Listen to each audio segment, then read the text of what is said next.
Ganun mo talaga yun. No? Yung iba naman kasi gusto mag-asawa, kahit 80 na. No? Kaya, totoo yan. Hindi kayo bigyan ako 80 na nasawa ko. Sabi ko, ako brother, asawa ka pa ba? Oo, mahapil pa ako ng kababae. Anyway, nakatay din naman siya 90 plus. Oh, that's the world. Amen? Kayo, iiyak kayo, pero kayo mag-worry sa kanya. Tutulo ang luha niyo kasi mahal niya. At diyan lang natin bahagi ng buhay. But He's a Father. He is your life. Amen? Kaya ngayon, ikaw bayan natin si Theophilus Santo. God will take care of him. Ang gagawin na lang ninyo ay life, not good. Hindi man kayo makapag-move ngayon, okay lang.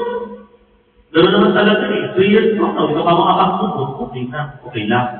Pero 20 years na bagay, hindi ka pa makapag-move, no. Something is wrong. O, pag hindi kayo makapag-move 1 year, 2 years, even na yun, kasi siyempre, kapag mo sa buhay, you will remember it. Amen? Kahit ngayon may time na gagawin pa lang, pala mo sa tatay, maiiyak ka, di ba?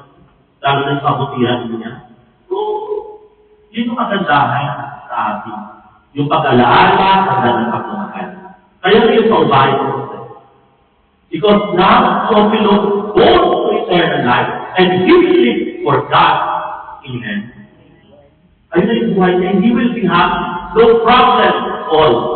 Everything in heaven provided by God. Because God all knows. Amen. Yun ang kagandahan. Kaya kayo huwag nilang ganyan. Tapos kayo magkakapatid, yun ang mga magkakapatid na sa kamay. Kasi nakita ko siya, 30, at siya, yung alam ko 30, siya, ay ikaw, ikaw na ito?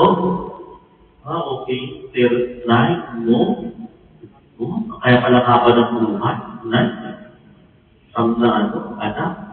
So, mapala, huwag lang mag-away-away, hindi na mapala yung susunod. Ay, patay na, pagkain sa parin